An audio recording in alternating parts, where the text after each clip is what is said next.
All right, everyone. The Senate of California has just passed a bill. I believe the governor plans to sign it in the state of California to try to raise the age for buying rifles and shotguns to 21. Number one, that's useless because I don't believe it covers handguns, which are responsible for, most gun crime. So I'm not sure exactly what that'll accomplish. But number two, it'll get struck down by the courts. It is blatantly unconstitutional. You cannot, equal protection under the law applies with the Second Amendment. You cannot deprive someone who is at the age of majority and they're not a felon or a lunatic of their effective right to bear arms. You simply can't. The state does not have the right to do that. And because of, I believe, McDonald versus Chicago and Heller versus DC as well, you've got a situation where the states are indeed absolutely bound by the Second Amendment, as well as the First Amendment, the same as the federal government. They can't say, well, the Constitution only binds the federal government from abusing you, but we can do whatever we want, gun control related. This is going to become a hill on which gun control dies, along with the mental health issue, I think. Because even though it seems cut and dry on the surface, the problem is you eventually get sued by someone who has mild depression and gets denied a gun for no reason despite not being a criminal.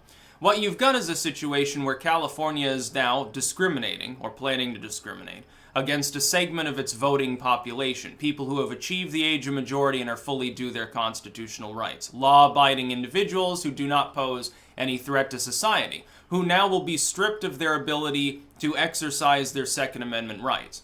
State of California can't do that any more than the state of Vermont or any other state can. State of Vermont's embroiled, I believe, in such a legal case, along with several others. California, I guess, wants to join in the fun. This should be put, by the way, federal judges should immediately activate to put these laws on hold where passed so that they can't be enforced in the meantime, based on the fact that the next day, after passage, they will be sued. And they'll lose. The state of California will be found to have violated equal protection under the law, to have violated the Second Amendment rights of whoever's bringing forth the legal case, and will end up with a massive class action suit that it then thankfully gets to pay off with taxpayer money. Funny how that works. Should come out of the government's pension funds or their health care or something. Should be them that has to pay when they attempt to fuck around with their citizenry. But it's an embarrassment. It's embarrassing. The state's lawyers, because states have legal teams, could not possibly have advised that this will stand up in a court. What is the fucking point? The only point to it is that you're going to have another constitutional precedent set that says, no, the government can't rescind rights based on age if the person's at the voting age. These are the same states that are most likely to try to lower the voting age to 16. Okay, well then 16 and 17-year-olds would definitely, I guess, be covered under the Second Amendment according to the law in California if something like that were to pass. They're actively attempting this. I think, by the way, that's a fun idea. I think it would be good for society if a whole new class of people were due their constitutional rights. They were also due the responsibilities that were inherent in being a full citizen, and then they can learn how, life can suck at times. The state of California will not prevail in this. That's my prediction, any more than the other states that have attempted such passage. It's impossible. And this was proposed, even Trump was like, well, maybe we can consider this, and then he sort of rescinded everything except for expanding background checks and, basically a de facto bump stock ban.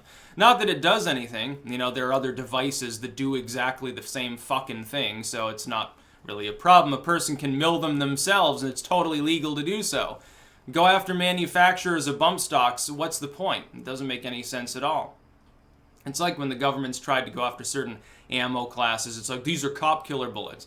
And then, of course, that's totally wrong, but, that's what it was presented as at the time, and people are gullible, so sometimes they gobble it up. See, what always ends up happening, something happens, there's a school shooting or a terrorist attack or whatever. People get outraged or paranoid or whatever because, they're bored with life. For a short period of time, gun control support goes up, and then it almost immediately erodes back down as people make sane arguments against gun control, because gun control is rarely constitutional, usually not pragmatic in any sense. This isn't going to stop a single shooting. Look, some of these people already have guns. Is California going to confiscate them? Why not include handguns? It makes no sense.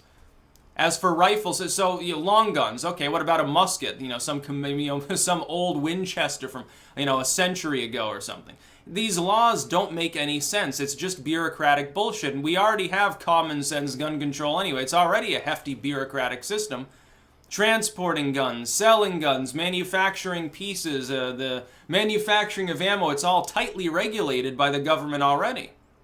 You think we don't have common sense gun control because there was a shooting. Look, there will be shootings after you pass whatever you're being told is common sense gun control, and then the whole cycle starts again. There's your slippery slope. Again, what we're seeking to avoid. We should go in the other direction.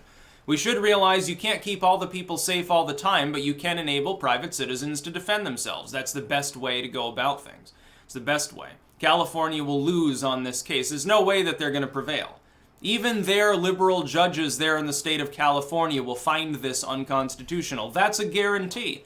I don't think a single federal judge in this country will actually find that it's acceptable in the face of equal protection under the law, because if it were, if they construed it as acceptable to do this, well, you can do it to any other constitutional right. You're saying that the government can set an arbitrary number, doesn't have to be 21, what if they set it at 30, in order to deprive a segment of their citizens of their constitutional rights? Why limit it to gun sales? Why not the rights of the press? No, anyone under 21 can't conduct journalism. You can't have a blog. You don't get free speech. No, you get regulated speech because, you're under some arbitrary age threshold. Right to privacy. Well, no, you're not 21 yet. You don't have privacy. You're at the age of majority, you want to send a letter? Well, the police can read it if they want without a warrant because fuck you. I don't think any of those things would be considered acceptable by society, so then why for guns? It's the same thing. It's a constitutional right. By the way, the Constitution doesn't give you rights, it just enumerates natural rights anyway.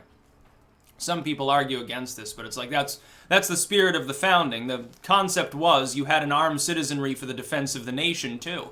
The concept was hopefully you never needed a large standing military. That sort of goes the way of the dinosaur once the era of high explosives and artillery pieces and warheads begins, but the basic concept remains the same. Nobody wants to try to invade the mainland United States. They wouldn't even want to invade heavily disarmed Hawaii. They'd still get cut down by 500,000 people at that point. Not gonna happen, dude. California will lose, and whoever sues first will get really rich, probably. It's like, I think people have already started lawsuits here in Vermont over their gun control. They'll win. It'll just take a lot of time. The state will end up having to take taxpayer money and pay off some of the citizens. It's like winning the lottery. Again, it should come out of the pension funds of anyone that voted for it. We should institute a constitutional amendment guaranteeing that. I think that would be a wonderful idea. Maybe keep them from their fucking busybody bullshit. That's about all. Peace out.